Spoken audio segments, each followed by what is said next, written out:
How can someone move on from tragedy when there are so many questions left unanswered? When all you have are victims and a few tantalizing clues, how can you get closure? Without clarity, mystery builds, and eventually, the killer becomes famous. Then we're stuck in the game of it all. The Zodiac's game. Welcome to Strange and Unexplained with me, Daisy Egan. I'm a writer and an actor who is too busy and sleepy to imagine the energy it would take to not only kill a bunch of people, but to write a whole lot of letters and ciphers and codes and whatnot. So much work. This week, we'll delve into one of the most notorious cases this country has ever seen. After murdering several people, the killer communicated with law enforcement and the public through local newspapers. Police, criminal experts, amateur crime solvers, and web sleuths spent countless hours trying to figure out who he was. But here we are 6 decades later, and the case is still cold.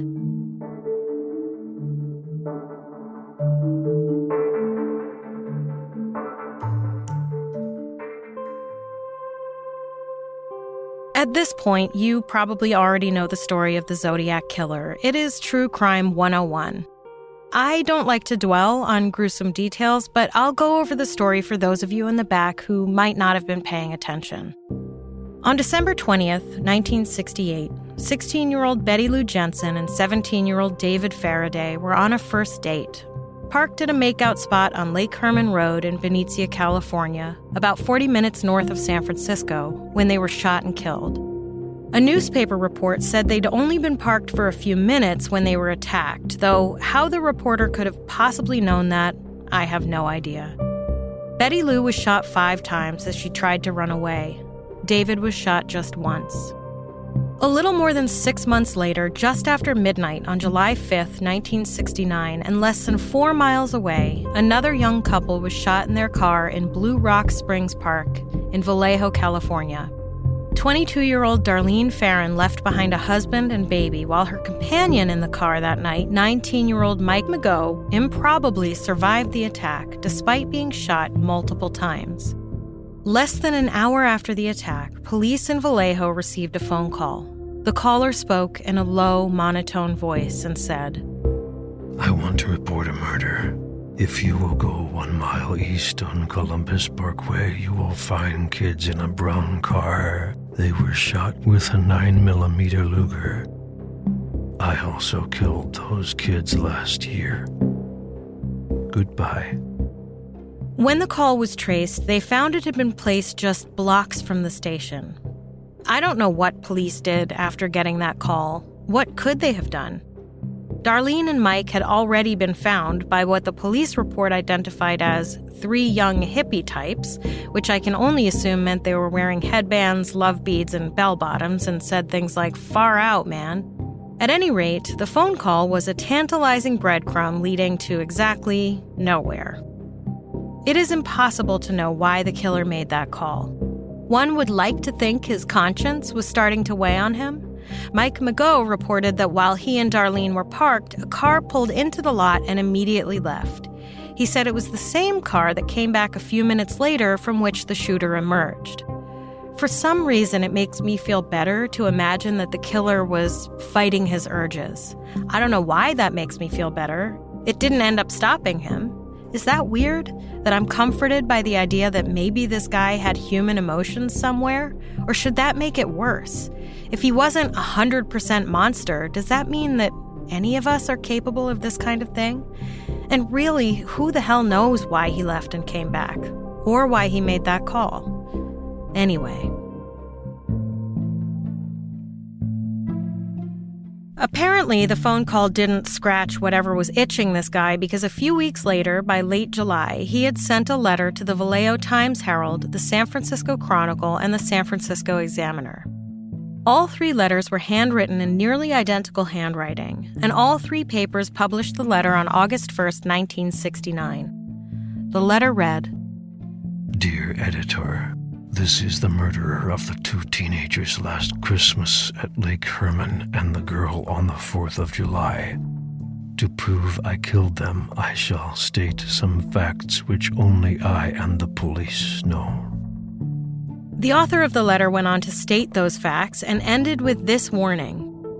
If you do not print this cipher by the afternoon of Friday 1st of August 69, I will go on a kill rampage Friday night.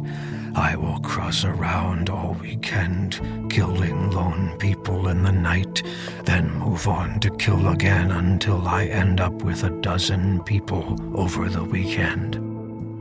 The letter was signed with a circle with a cross through it, and the author also included a bunch of hand-drawn symbols, which he explained formed a coded message that would reveal his identity. The coded message was cracked within a week by a woman named Betty Harden and her husband David. Their translation read, and we're going to paraphrase words that were misspelled because, yes, he managed to misspell a lot of things, even in code. I like killing people because it is so much fun. It is more fun than killing wild game in the forest because man is the most dangerous animal of all to kill. Something gives me the most thrilling experience. It is even better than getting your rocks off with a girl. The best part of it is that when I die, I will be reborn in paradise, and all the I have killed will become my slaves. I will not give you my name because you will try to slow down or stop my collecting of slaves for my afterlife. On August 4th, the Examiner received another letter, presumably from the same author. This time, he opened the letter with, "This is the Zodiac speaking. I'm no criminal psychologist, but I've seen enough movies to know that once the killer has a nickname, all bets are off. Usually the name is given to the killer by the media, like with the Green River Killer or the Boston Strangler. They're cemented into community life for a time, like an incoming storm to prepare for and fear, instead of just a person on the loose who can be caught. In theory. If I had been around Northern California in 1969, this letter would have been enough to send me packing. This guy is giving himself a nickname? That can't be a good sign. And it wasn't.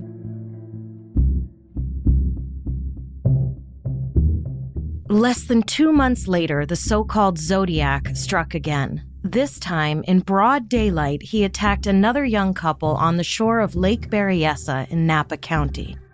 22-year-old Cecilia Shepard and 20-year-old Brian Hartnell were relaxing by the lake when a man approached them wearing a black hood adorned with the same circle and cross symbol featured in the Zodiac's letters.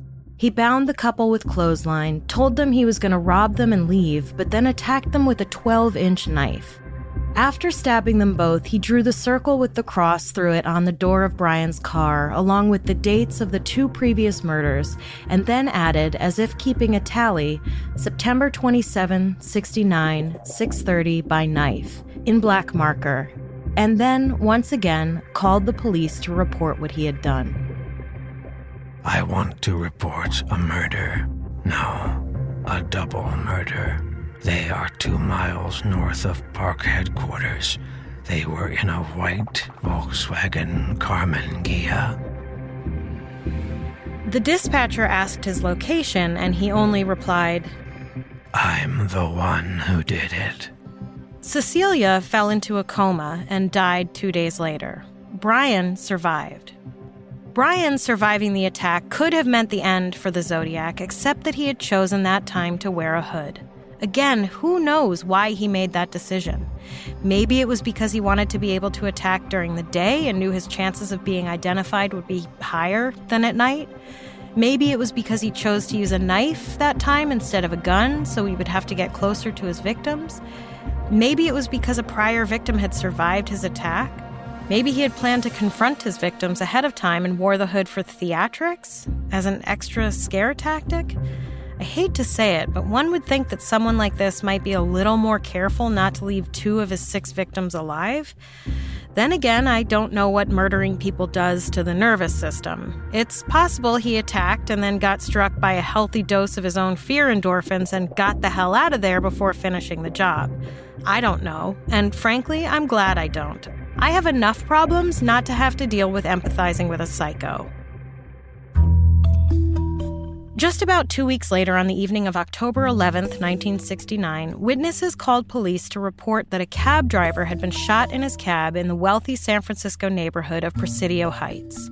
The cab driver, 29-year-old Paul Stine, didn't survive. Witnesses described the killer as a white male, 25 to 30 years old, wearing glasses and a crew cut. And despite that description, a dispatcher told police the shooter was black. Large sigh, for so many reasons, just the largest of sighs.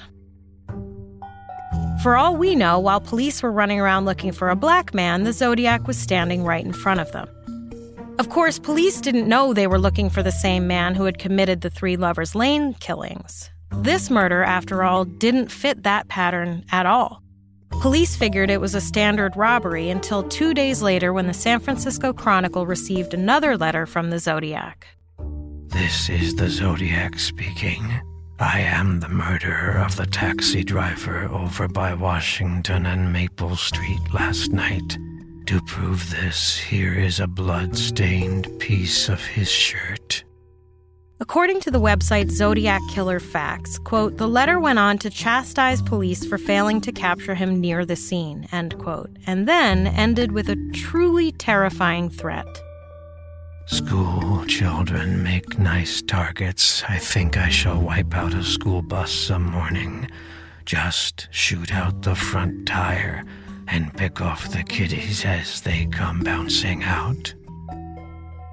The letter was published on October 17th, and panic ensued across San Francisco, with parents keeping their children home or driving them to school themselves. Helicopters patrolled the skies, and curfews were put into effect.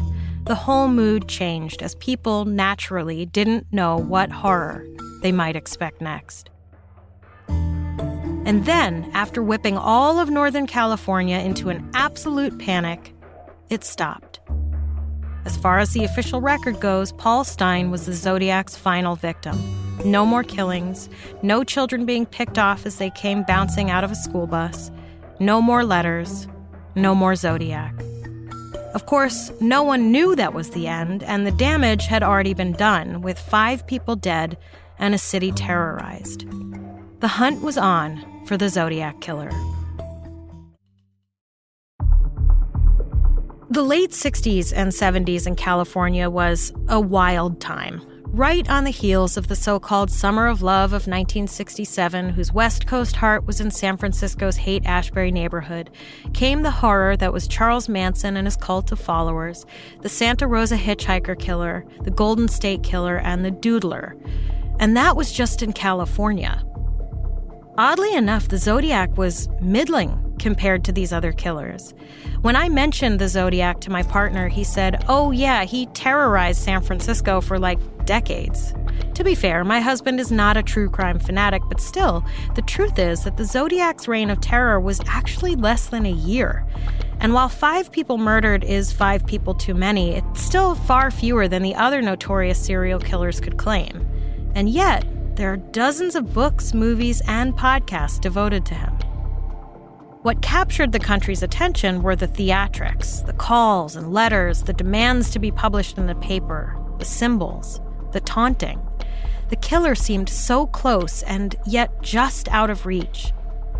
At the end of an era of optimism, and for a nation at war and disillusioned by the failure of their ideals, where the previously pervasive sense of community and the American dream of the 50s and 60s was breathing its last breath, the Zodiac Killer embodied the fear of the unknown, the invisible threat, the mistrust of our neighbors, the belief that anyone could be a monster. The killer on the road. No one was safe. The never-ending chase certainly wasn't for a lack of suspects. According to San Francisco homicide inspector Gianrico Perucci, there were thousands. In an interview Perucci gave to the San Francisco Chronicle in 2018, he said, "He's our Jack the Ripper. It's been 50 years, and all we have is 2 sketches of a white male with glasses. Very frustrating." So, people are left to speculate, and they still are. And if there's one thing we humans are good at, it's coming up with all sorts of cockamamie theories. Several people have now claimed the Zodiac was their father, and who could miss the torrent of believers and memes alike suspecting Texas Senator Ted Cruz? Listen, Ted Cruz is a lot of things, but one thing he is most decidedly not is a killer who started killing 2 years before he was even born. Of all the suspects, probably the most likely was a man named Arthur Lee Allen. And it's Allen we'll focus on for the rest of this episode because, without spoiling anything, there's a lot to cover. Allen was born in 1933 and raised in Vallejo, California, the same town in which the Zodiac would later attack Darlene Ferrin and Mike Mageau. He graduated with a BA in elementary education from Cal Poly in San Luis Obispo, which happens to be one of my favorite towns in the U.S. Allen then joined the Navy in 1957. He was arrested in June of '58 for disturbing the peace while fighting with an acquaintance named Ralph Spinelli, and the charges were dropped. He was dishonorably discharged from the Navy in December of that year, a full 6 months after his arrest. According to author Robert Graysmith in his book Zodiac Unmasked, a woman who says her mother used to date Allen platonically, whatever that means, claimed the discharge was a result of the arrest. Why it took the Navy 6 months to discharge him, I don't know. Fun fact about me, I have no idea how the military works. In the years following his discharge from the Navy, Allen worked in several elementary schools as well as a psychiatric technician at Atascadero State Hospital. In 1963, Allen was fired from Travis Elementary on the Travis Air Force Base for having a loaded weapon in his car, which is confusing because one would imagine there were lots of loaded weapons on a military base. Again, I don't understand how the military works. Then, in 1968, he was fired from Valley Springs Elementary in Valley Springs for molesting a student. He wasn't arrested for molesting a student, just fired. And while that effectively ended his teaching career, it didn't prevent him from becoming a part-time janitor at Elmer Cave Elementary School, which is where Detective Sergeant John Lynch caught up with him on October 6, 1969, a little over a week after the murders at Lake Berryessa. Detective Lynch's report makes no mention of how Allen got on his radar in the first place, but there he was on the radar, and Lynch went up for a visit to see what he could glean from Allen. Lynch asked Allen where he was on the evening of September 27th when Cecelia Shepard was murdered and Brian Hartnell was left for dead on the shore of Lake Berryessa. Allen claimed he had been skin diving on the 26th, which I had to Google and is not as creepy as it sounds. It's just diving without a wetsuit and a scuba tank, and spent the night at Salt Point Ranch, about 74 miles northwest of San Francisco. He claimed to have returned home to Vallejo on the morning of the 27th and couldn't remember whether his parents, who he lived with, were home or not that day. Apparently, Detective Lynch was like, okie dokie, and left. But here's the thing, and you probably picked up on this. Allen gave an alibi for September 26th, not the 27th. And you want to know what's in between Salt Point Ranch and Vallejo? Lake Berryessa. So while his alibi was weak, to say the least, and couldn't be corroborated by anyone, Allen was now on police's radar, but no one apparently bothered to bring him in for further questioning. Then again, we have no idea how police became aware of him as a possible suspect in the first place. So, a whole 2 years went by with no one bothering to follow up with Allen, when in July of 1971, civilian Santo Paul Panzarella called the Manhattan Beach Police Department in Southern California with some disturbing information. Panzarella and his business partner Dennis Cheney had gone to school with Allen's brother, and Cheney told police he used to go hunting with Allen. Cheney claimed that on one hunting trip, Allen asked him if he'd ever thought about hunting people. Allen, Cheney said, went on to describe how he would target people on lovers' lanes and shoot them. He said the police would have a hard time investigating because there would be no motive. That he would send notes to the police to taunt them and send them in the wrong direction, and that he would sign the notes Zodiac. He also said Allen talked of shooting the tires out of school buses and, quote, picking off the little darlings as they came bouncing off the bus, end quote. The police must have been like, why did you wait a whole 2 years to come to us with this? Because Cheney's excuse was that he'd only just recently read an article about the Zodiac killings and it spurred his memory. I mean, okay.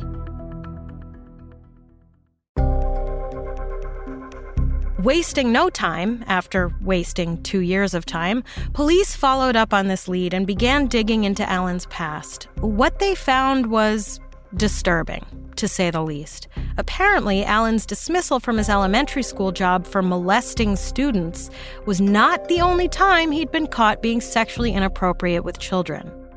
The owner of a service station where Alan had worked told police that Alan had taken his daughter on a boat without the man's permission and, quote, made improper advances toward the girl. I don't know if the man fired Alan for it, but I do know he didn't bother telling police about it. Ted Kidder, head of the Greater Vallejo Recreation Department, where Alan worked as a lifeguard and trampoline instructor, God help us, in the mid-60s, received multiple complaints about Alan from parents regarding, quote, various acts toward their children. And again, no one thought to tell police about this behavior. What the fuck was going on in Northern California in the 1960s that people were just like, meh, what can you do when confronted with grown men molesting children? Don't answer that. It's rhetorical. Armed with this new information, police dropped in on Alan at his job at an oil refinery for a second interview. Alan repeated his alibi about skin diving, but this time added that he'd met a couple while there who could ostensibly corroborate his story, but whether he produced their names, I don't know. Oh, and there was his neighbor who saw him get home around 4, but gee whiz, wouldn't you know, the neighbor died a week later. It was during this interview that police noticed Alan's watch, which was a Zodiac. And then, out of nowhere, Alan says, "The 2 knives I had in my car with blood on them. The blood came from a chicken I had killed." Police were like, come again, Bob? The 2 what now were from what now? It was a super odd statement to volunteer without prompting. Police had no idea what knives he was talking about. Was this a weird slip-up? Alan had to have known the police didn't know about the knives. No one had seen them or asked him about them. No one had confiscated them. Did he think someone else might have seen them and told the police? Even so, why did he offer this up without being asked? Wouldn't it have been smarter to wait for the police to ask him about the knives before being like, nothing to see here, folks? Or was he toying with police? As if that wasn't strange enough, Alan then casually mentioned to police he happened to have been in Southern California around the time that a woman named Cherry Jo Bates was murdered in Riverside, about an hour west of Los Angeles. The Zodiac was a suspect in Bates' murder. Before the interview was over, Alan also decided it was important to tell police he liked the book The Most Dangerous Game in high school. The Most Dangerous Game is, in a nutshell, about hunting humans, which, again, is a super bizarre thing to share with a bunch of cops who are questioning you in connection to murder. Like, why bring it up? What are you doing, Bob? This doesn't seem like the stealth of the Zodiac, or is confusing the hell out of everyone part of the stealth? After this wackadoodle interview, police got a warrant to search Alan's trailer in Santa Rosa. They didn't find anything particularly incriminating, though one might argue that a freezer full of dead squirrels isn't the best look. Alan claimed he had permission from the state to have the dead squirrels for experimenting as he studied to become a biologist, though where, I don't know. The report I read mentioned various, quote, sexually oriented materials, including a large dildo, but that seems irrelevant to me. If a dildo is evidence of criminal activity, I'm in big trouble. Investigators then asked Alan to copy the Zodiac letters with both his left and right hands, but a handwriting expert said it wasn't a match. To make matters worse for investigators, Alan's fingerprint did not match the one print they'd been able to lift from the cab of Paul Stein. Though Lord knows a cab is probably covered in hundreds of fingerprints, so how they might have determined that that one fingerprint belonged to the killer, I don't know. Something you may not know about me, I'm not a forensics expert. Shocking. I know. I apologize. And so, despite the fact that Alan was like, here's my Zodiac watch that has the same symbol that was on the letters, and I have no alibi, and oh, also pay no attention to those bloody knives I'm drawing your attention to, also want to see my collection of frozen dead squirrels? Police didn't have enough to arrest him for the Zodiac killings. 3 years went by with nary a peep from the Zodiac, nor any updates from police with leads or possible suspects, when on January 29, 1974, a little more than 2 years after police searched Alan's home, more than 5 years after Zodiac's last confirmed victim was murdered, another letter showed up at the SF Chronicle. The letter praised the film The Exorcist as, quote, the best satirical comedy he'd ever seen, which, I mean, to each their own, I guess, and stated, quote, me 37, SFPD 0. Now, Lord knows I'm just a dummy with a keyboard, but it seems to me that if Alan was the Zodiac, it might make sense that he went on a huge spree of random murders without drawing attention to them, once he knew police were onto him. It's all well and good to taunt police when they have no idea who you are, but once they've discovered your freezer full of rodents, it's probably wise to cool off a little. Of course, we all know psychopathic murderers have a hard time cooling off from murdering, so it wouldn't surprise me at all if he kept at that but resisted the urge to write to newspapers until he couldn't stand it anymore. If there's one thing serial killers seem to love almost as much as killing, it's attention. And then, in September of 1974, Alan was arrested and sent to prison for molesting a young boy.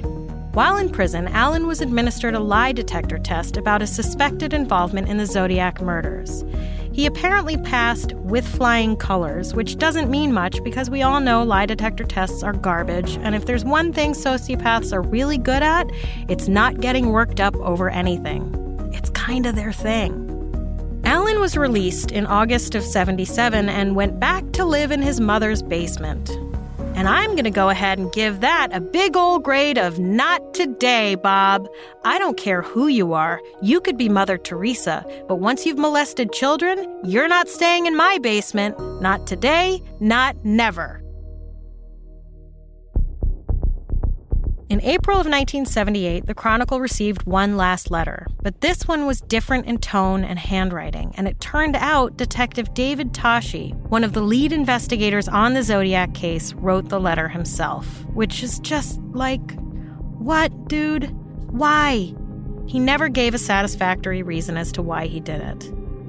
And then, Alan's story just kind of fades off for more than a decade. No more killings attributed to him, no more letters, no news until 1990 when a career criminal named Ralph Spinelli, not the Ralph Spinelli from earlier who Alan fought in the Navy, which is bonkers. How many Ralph Spinellis have you ever met? Was facing many years in prison and offered in exchange for a lighter sentence to reveal the true identity of the Zodiac Killer. Spinelli told police that the day before Paul Stine was murdered in his cab, Arthur Lee Allen told Spinelli he was planning on killing a cab driver in San Francisco. 2 weeks later, police once again searched Allen's home in his mother's basement and found pipe bombs, materials for bombs, and firearms, but once again, nothing to definitively link him to the Zodiac killings, which begs the question, isn't having bombs, illegal? Couldn't he have been arrested for that? Big shrug, I guess. Despite finding nothing definitive, Alan was now finally the prime suspect in the Zodiac murders and was named in newspapers in May of '91 as such. And then, 3 months after that, and a full 22 years after being attacked at Blue Rock Springs Park, Mike Mageau, one of the 2 survivors of the Zodiac attacks, picked Alan out of a photo lineup. But here's the thing. 22 years is an awful long time, and unless Mageau had a photographic memory, which I don't think he did, you can't count that ID for much, and no one did. Even if police could have been more confident about Mageau's ID of Alan, it wouldn't have mattered. All the evidence against Alan was circumstantial and probably wouldn't have held up in court. Of course, many a person has been put away for far less, but prosecutors would have had an uphill climb. The point is moot, anyway, because a year later, on October 26, 1992, Arthur Lee Allen died of a heart attack. Most people think Allen was the Zodiac, and of course, we will never know. But author Richard Graysmith, who worked at the Chronicle during the killings and wrote 2 books about the Zodiac, as well as Detective Tashi, whose reputation was somewhat tarnished by his fakakta decision to fake a letter from the Zodiac, never wavered in their belief that Arthur Lee Allen was the Zodiac. Turns out genetic testing of the letters has pretty much ruled Allen out, though. Isn't that a pain in the ass? It's not like there aren't other suspects. One quote put the number of suspects in the beginning of the investigation at a whopping 2,500. That number obviously got whittled down over the years as suspects were ruled out, but other suspects are added to the list all the time as all kinds of people come out of the woodwork claiming to know who the killer really was. It was their father or stepfather with whom, not for nothing, they had a bone to pick, or a mild-mannered house painter who was really a criminal mastermind in charge of a network of murderers, or a merchant marine who had made a confidential confession to an attorney in the early 70s, or a drifter who was part of the Manson family, or a wealthy and successful sports car dealer, or an editor of a counterculture newspaper, or a movie projectionist. The list is very long. And that long and ever-growing, ever-changing list tells us that the Zodiac Killer could be anyone at all.